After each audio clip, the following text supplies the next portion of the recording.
Hello everybody and welcome back to Mystic Destinies Echoes. We are back once again for CILLIAN'S round. I believe this is gonna be the episode in which we wrap things up. Hopefully we get his divine ending, his good end, before we get his chaos end.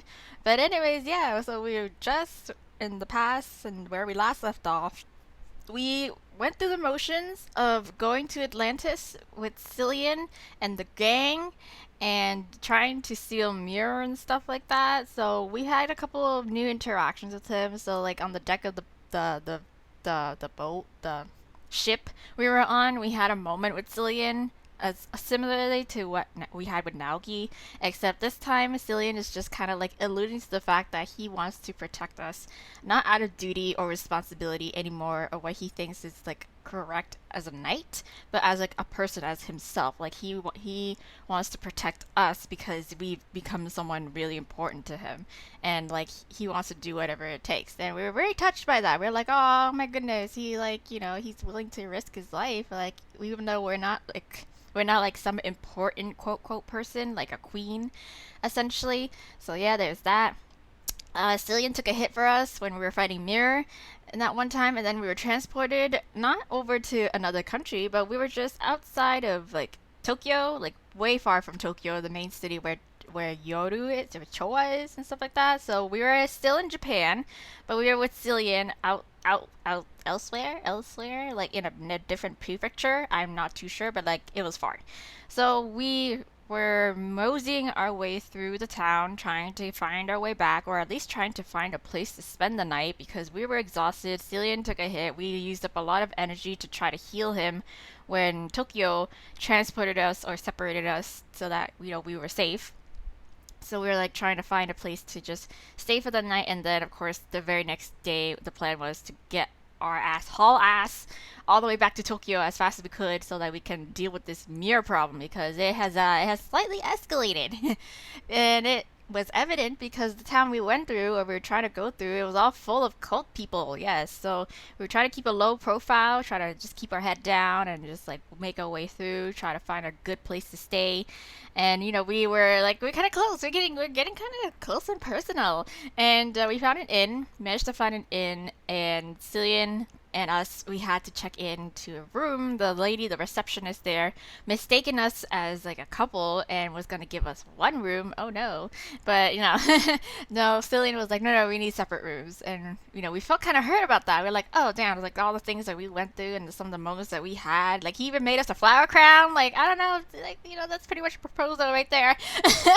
He made us a flower crown and like everything, and we're just like, oh, even after all that, like he still doesn't want to spend time with us kind of thing. And like we after everything, like we want to like be with him a little bit more, but Cillian is like he's doing it out of like good intentions. Like he doesn't want to besmirch our dignity and our chastity, whatever the hell. Like he's doing it out of a very noble cause. But like Aurelia, us, we're just like, is this really necessary? It's only really hurting me because I feel like I'm getting rejected. So we say goodnight to each other, and he kind of like panicked when we were saying like, oh, when we suggested that he could stay over with us. He's like, no, I can't. Like I'm really super tired. I don't know about you, and like I can't go into a ladies' room. That's inappropriate. And then yeah, that was it. And we kind of cried ourselves to sleep that night. It was yeah, it was like it was a little bit over dramatic in my opinion. So I was like, yeah, dang, it hurt. Like shit, that sucks. But like at least he's not doing it in a way where he's outright doesn't like he just like rejects you, like he doesn't have feelings for you. He's trying to respect your boundaries, and he's not used to that sort of advances yet, that kind of advances yet. So yeah, like it's no big deal. It's no big deal. We gotta just work around it. We gotta work around the communication issue here, as this with we had to with Naoki in terms of like misunderstanding what his intention was. Anyways, yeah, so here we are. We fall asleep, and I just read that first line, and that's great. we're good. We're good. We're getting attacked. We're getting attacked. Oh my god, we got broken into. Our room got broken into. Jeez. Okay, so let's get right to it. Let's find out what the hell is happening. So it was in the middle of the night when I felt hands wrap around my throat, bro. I'm just trying to sleep. My heart is aching with, unrequited love, and now you're trying to choke me out? I gasp for air, but my throat is too constricted to allow any through. I scream. Or I try, yeah. Not much screaming. Oh no, when there's a pillow! There's a pillow being held over my face, and no noise comes out. It must be a cultist. Well, duh. I panic, wondering how they realize who we are. Yeah, why didn't they attack us in the city then? Maybe they just want to get you to, get the jump on you. How did they get in here? Oh, that is a good question. These frantic thoughts with no answers weren't going to keep me alive, though. Close to death now, I feel my muscles receive a surge of power. I managed to buck wildly enough to throw whomever it was off, but by hitting my head against theirs. It hurts, but it's a secondary thought now that I have something like adrenaline coursing through my veins. Ha! With the pillow off of me, I sit up and search the moonlight-strewn room for my would-be murderer. Hello, hello. Sure enough, there on the floor, I saw a man in a Cult of Muir hoodie. He's rubbing his eyes, and it is definitely no fighter if he can't even take a hit like that one. Well, that's good, because the last guy pulled a gun on us. No longer really in control of myself, I focus on one thing. Survival. Reaching for my leg, I detach one of the longer daggers I always keep on me. Moving quickly, I use my wings to propel me toward the man, dagger ready. He looks up at the last second and manages to grab my wrist. Ow. Ugh. Okay, enraged, I grapple with the man for the dagger, but he's still stronger than me. He snatches the dagger out of my hand and then grabs me in a sort of bear hug. Uh-oh. Not a soft bear hug, a sort of bear hug. Ha ha ha. Okay, well, you're feisty, huh? But still, such a weak thing. I've heard a lot about you, but I must say, you're prettier than I thought up close. Ew, get away. Yes, maybe it's a good thing you didn't die just now then. The cultist's disgusting face is close to mine, close enough to feel the heat of his breath on my lips. Ew, no kissies. Nope. I've been in this situation enough times to know what he's thinking, but I can't move. I opened my mouth to scream, but to my horror, he covered my lips with his. Ew! Gross! No likey. Ew! Disgusting! I figure behind him appears from the darkness. Yeah. Oh, hey, yay! Saved by the lady!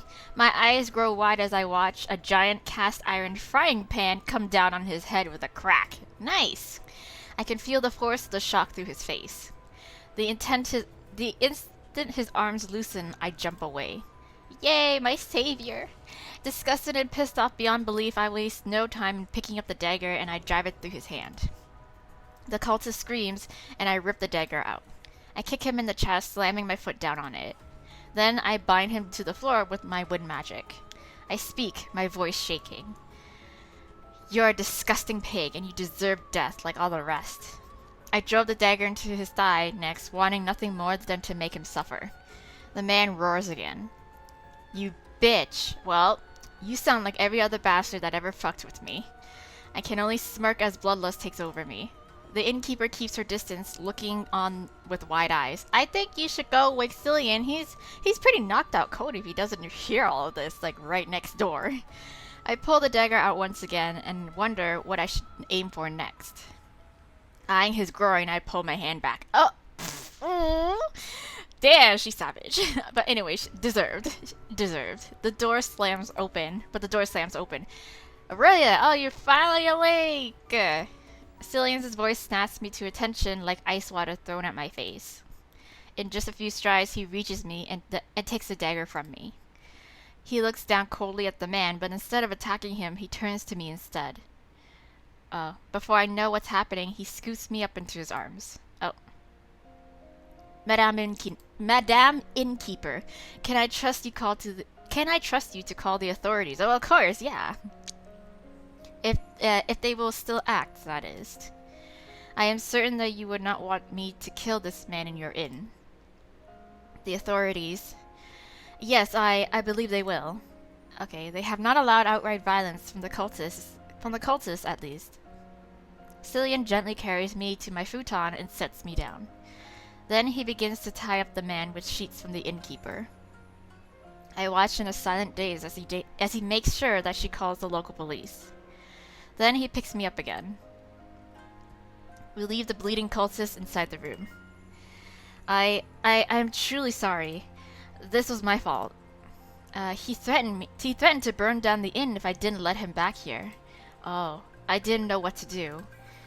I had no idea that he was intending to try and kill someone. But honestly, I should have known. The innkeeper bowed her head. I am sorry. Given the circumstances, I do not believe the blame lies with you. Please, do not worry yourself with this. I gave a faint nod, still in a daze. If you excuse us, yeah. Goodbye. With that, Cillian carries me off in his arms. Back to his room. Okay. When we get to Cillian's room, he doesn't let me go, but instead sits down with me. He holds me tight in his arms, breathing in his scent that smells so much like flowers under the sunlight. I find myself crying into his chest. Yeah, that was traumatizing. I can't see his face, but his arms grow tighter around me. I feel awash in so many emotions. Anger, frustration, disgust, pain, sadness, but most of all relief. Relief that Cillian had come like he said he would, that he had stopped me and that he was here with me now. I've never been able to rely on anyone before. I am so sorry, Aurelia. Hearing him say my name, just my name, makes my breath catch in my throat. But hearing him apologize when he's holding me together right now feels so wrong. It's true that Cillian hadn't been able to stop the man from attacking me, or kissing me, yeah. But he still came in the end, and he saved more than my body, but my mind too. No one is perfect, and I couldn't ask for more than that. That's what I want to tell him, but all that comes out is sobs. I just shake my head instead, mumbling that it's okay, and then give myself over to crying. It feels like all the tears I hadn't cried all this time are coming out. The stress from relentless attacks, the fear of what my mistake had wrought, and the intense emotions that had begun to grow for Cillian. Everything just unexpectedly comes out, and there's nothing I can do to stop it, right? Like, you just, all this time I'm not crying, it just all comes out in one go, and it's awful. But it's a bit of a cathartic moment, yes. It's been many, many years since I cried like this, but in Cillian's arms, it feels good. Safe to do, yeah. With no words possible between us, he eventually resorts to rubbing my back, and I feel like a child. But with Cillian, I don't mind. I don't mind him seeing how vulnerable I am. The thought is shocking to me, but there it is. It's okay, because Cillian is now my comfort. Aww. Eventually, the stream of tears stymies, and I manage to detach from Cillian. I'm embarrassed, but I manage to flutter up to the bathroom to get some tissues before he can stop me. When I come back, he's looking at me. Are you alright?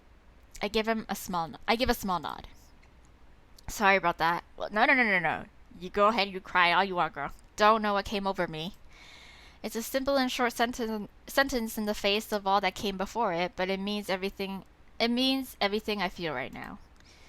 All of what had happened was a blur, a nightmare that was quickly fading away in the face of Cillian's protective presence. This feeling, like a familiar scent that brings you back to the moment you first inhaled it, a memory comes floating back to me. This isn't the first time this has happened. Huh? Yes, I knew it must have happened before, from what you told me in the past. That's why I am so sorry that I failed to prevent it. I look at Cillian in confusion before realizing that I must have spoken out loud. Oh. No, I mean, this happened before. You saved me from this exact situation. Cillian's face screws up in confusion. Is it at the bar? I begin to talk as a memory slowly comes back to me. Oh, no, it's a new thing. Oh, we've had history together. What? The Alpha had come to town again, yeah. So, as usual, all the sylphs had shut themselves in their homes or gone up to the mountains to hide. I don't think I have to explain why.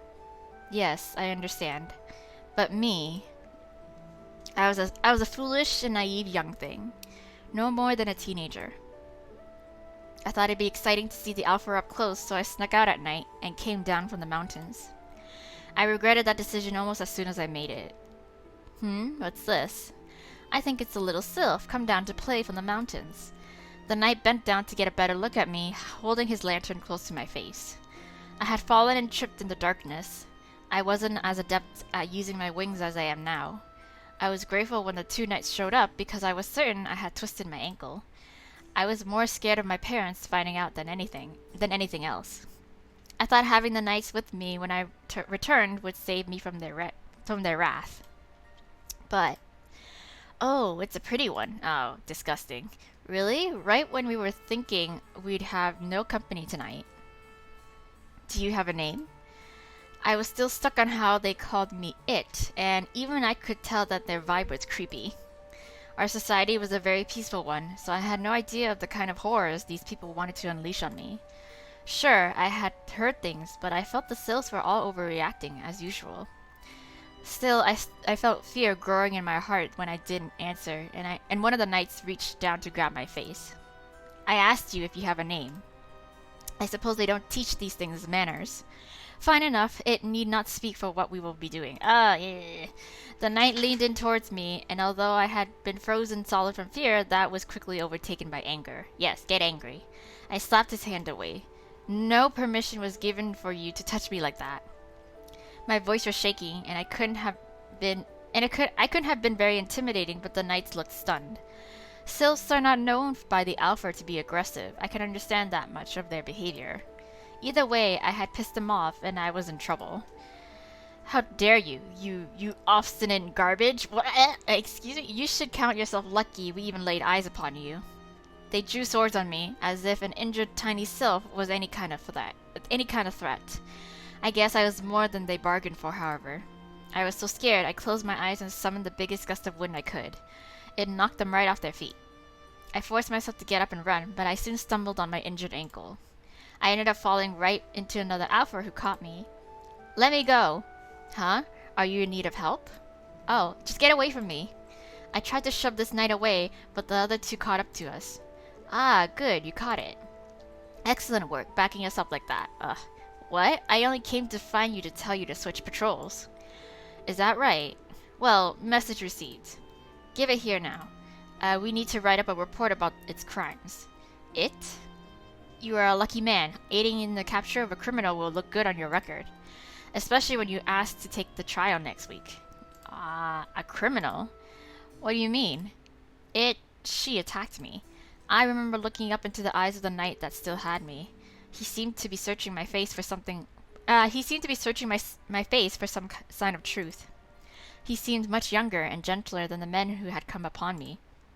I was so upset and frightened that I couldn't speak, but I wanted him to know that I wasn't a criminal.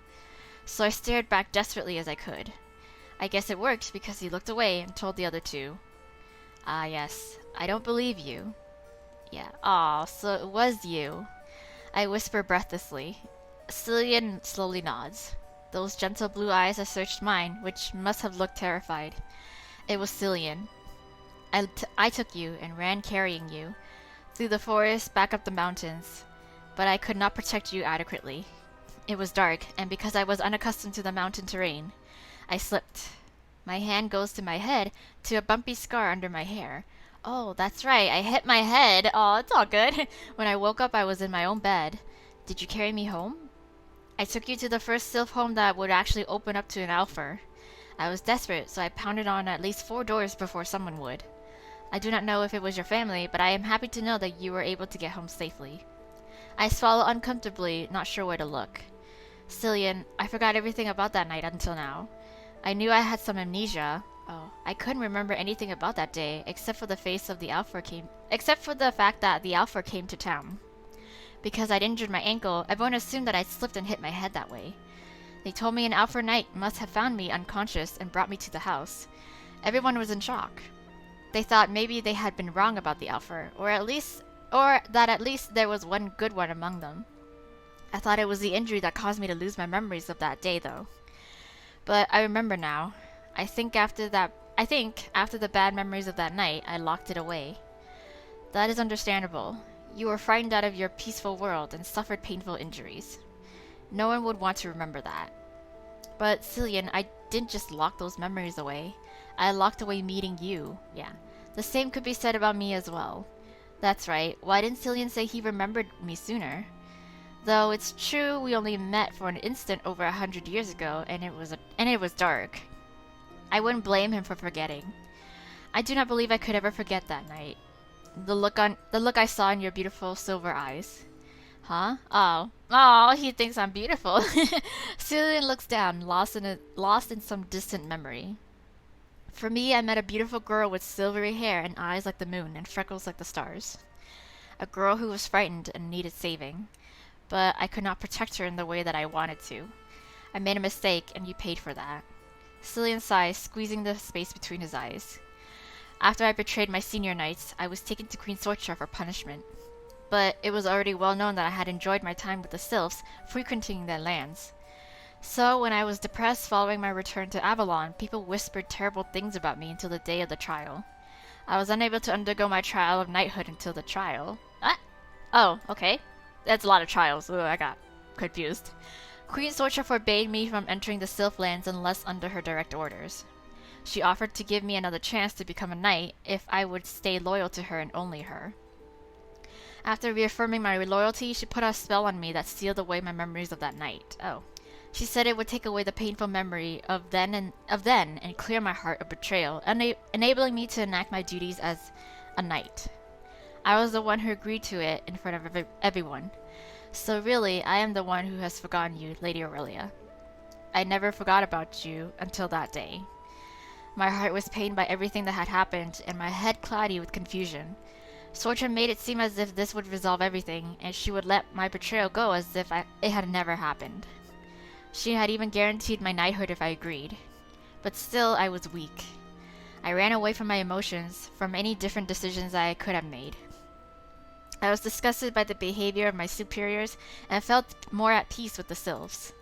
And above all, there was one girl I could not forget, one who I had let down. I should have taken a stand back then. I should have gone to check on you. I should never have chosen blind loyalty over what I knew to be right. I should have done anything differently. I am truly sorry, Lady Aurelia. Oh no, he's crying again! No! I am a pitiful man who can only seem to follow what he is told to do. No, you're changed! You don't know, after the whole Sorcha thing, you're growing. You've grown from that, and you're still growing from that. Cillian slumps over after everything is done spilling forth from him. I still feel shocked, but right now, without hesitation, I snuggle up to him in his lap, leaning my head against his chest. You need a hug. Yes, give me a hug. Yeah. Come here. Cillian, as far as I'm concerned, you didn't do anything wrong. You did save me, right? The fact that I'm here right now is proof that you are capable of thinking for yourself. You acted on your own, on what you believed to be right, and you did your best to save me. And here I am, once again, safe in your arms because of your actions. No queen told you to do that. This whole time, you've been acting on your own, helping me, because it's what you wanted to do. Saving me, even over 100 years ago, because it's what you wanted to do. This is just who you really are. Yeah, a kind, courageous man who rushed in to help and protect those in need, regardless of who they are. I lean back, looking up into Cillian's eyes. I can't ask for anything more than that, or what you've given me, right? Exactly, like, if you had just, like, followed your orders back then the shit could have ended badly for me, but you didn't, and that's a part of you. That was how it's always been you, girl. Aurelia. Cillian's blue eyes meets mine, and I find myself gently reaching up to trace his scar. Where had he gotten it from? Yeah, I always wondered that too. I was like, what? How did he, like, got the scar over his eye? Whom had he gotten hurt protecting? I want to know more about you. Cillian looks down, uncertain. I promise to do whatever I can. I promise to do whatever I can to protect you always. The same goes for me too. I promise to do my best to protect you. As we stared at each other, we found ourselves naturally drawn closer. Kiss? Cillian's soft lips meet mine in a hesitant yet gentle kiss. Yay! A soft warmth spreads over me, reaching into my soul. A feeling of pure joy, reaffirming to me that yes, I love this brave and kind man. Ah, this time we didn't separate, as a few moments later I fell asleep in his arms. Ah, I love that. The next day we're awakened by a voice outside the door. Was it the innkeeper? Cillian and I look at each other before Cillian gets up to answer it. As he opens the door, I scramble to get out of sight. Although we hadn't done anything, it was embarrassing just to be seen in his room. Uh-huh. Good morning. I apologize for disturbing you. You have guests. Oh, guests. Guests? Who? What are their names? Yeah, what are their names? I believe it was Mr. Gallon and Miss Rena. Oh, and Mr. Show. Show is here. Oh, wait. Yeah, it's the people from the cafe. Yeah. Cillian looks back at me in the closet doorway I'm peeking out of. We lock eyes, and I can see that we're equally both confused, but I nod. What the hell are they doing here? Well, they're the closest people that can reach us. After getting ready, we leave the room and head out to the lobby. So, what news? When we get there, I see Gallon sitting, looking extremely out of place with his long red hair and distinctive aura. Although Rena and Sho weren't any better with their golden hair and eyes, crouching down with wide eyes staring at the koi fish pond. Oh, Gallon's green eyes settle on us as soon as we enter the room. Hello, much sun and good fortunes to you. Much sun and good fortunes to you. Cillian and I greet Gallon at the same time, and Gallon smirks. Well, aren't you two in sync today? So what are you doing here? Straight to business. You and Shinji would get along well. Yes, Rena and Sho come to greet us, then on either side. Rena and Sho come to greet us then, on either side of Gallon's chair. I'm so glad to see you two are alright. We've got a really important gift for you. Oh, is it a gift? Is it the relic? Whatever the heck? Of sorts. It comes with a cost, however. Oh. Cillian's eyes narrow and Sho pulls out a dagger from seemingly nowhere. Well, it probably was from nowhere. I look around nervously, but the room luckily seems to be empty. There's a distinctive, subtle, yet constant glow of the dagger. Sho gives the dagger to me. What is this? Is this the matching divine dagger to your sword? Oh, a gift from the gods. What? Oh, Cillian's sword is divine? Wow. No sooner than the words are out of my mouth than I do remember that Cillian's sword was able to cut through to Muir's chaos tentacles. Yes! It's OP sword, when no one else could. Gallon shakes his head. Not quite. Is it blessed? Is it blessed at least? Cillian looks down at the dagger, his sword left in his room. It is true that legends had said that the royal sword of Avalon was given to the Fae by the god of chaos. Cillian murmurs to himself, then looks up. Are you saying that Noldorin is a chaos weapon? Oh. Exactly. The only thing that can harm the chaos of the divine is each other. The chaos inside your sword is well contained, but haven't you wondered why?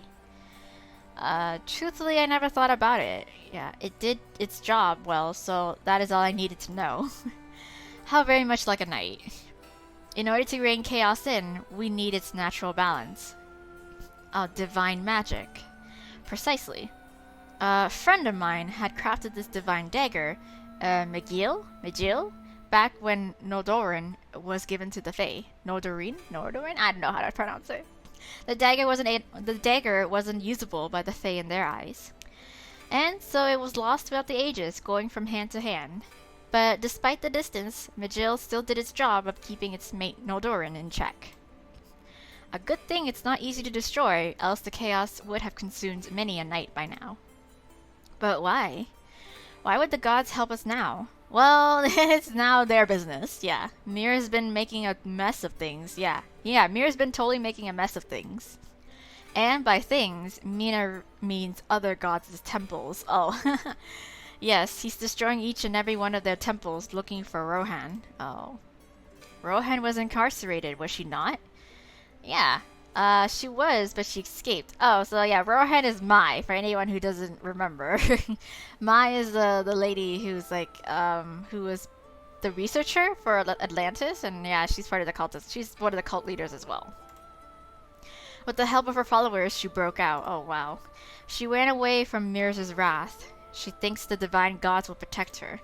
Mir shouldn't be able to enter their temple, but he's grown so powerful. Oh. Gallon chuckles to himself. Muir is envious of the gods' worshippers.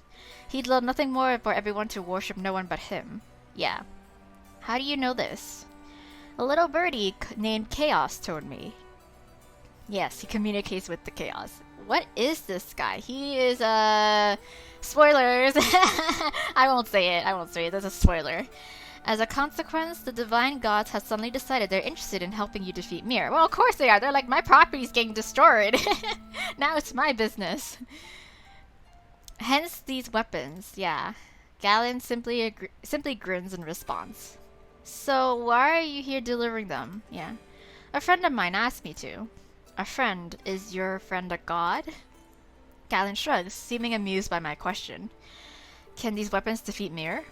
I look up at CILLIAN at hearing his serious low voice and see his icy gaze. CILLIAN. In theory, yeah.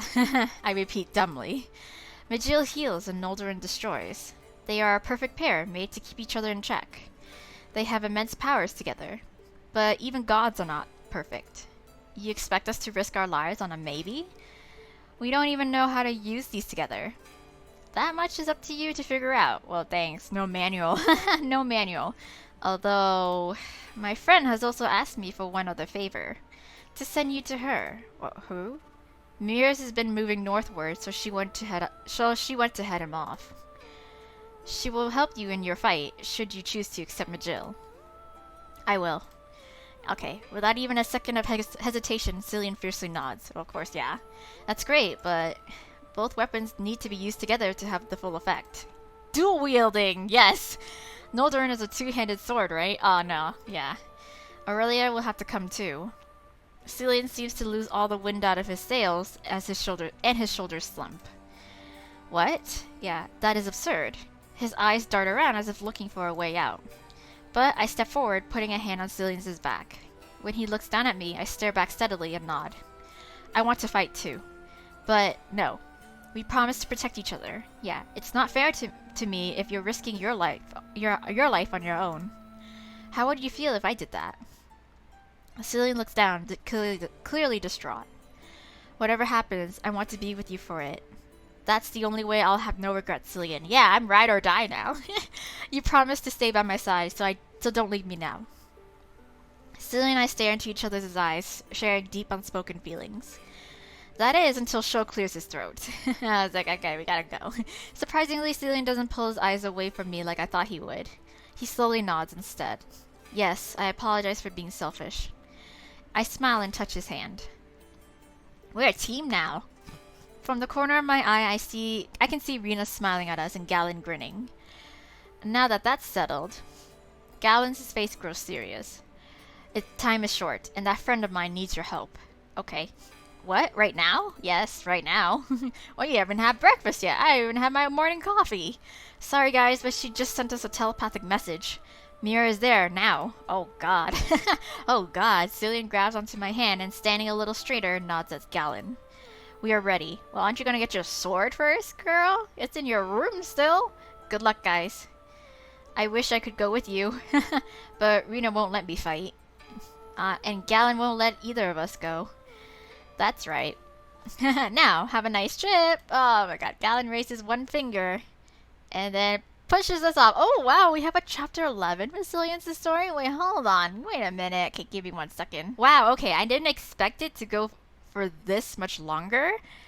Compared to Naoki's route, because Naoki, like, we missed out on the fight completely, but like I was just thinking in the back of my head too, I was like, oh, are we actually gonna go and like go to the final fight now, compared to like Naoki's story where we where we missed out on it and everyone else got to have fun.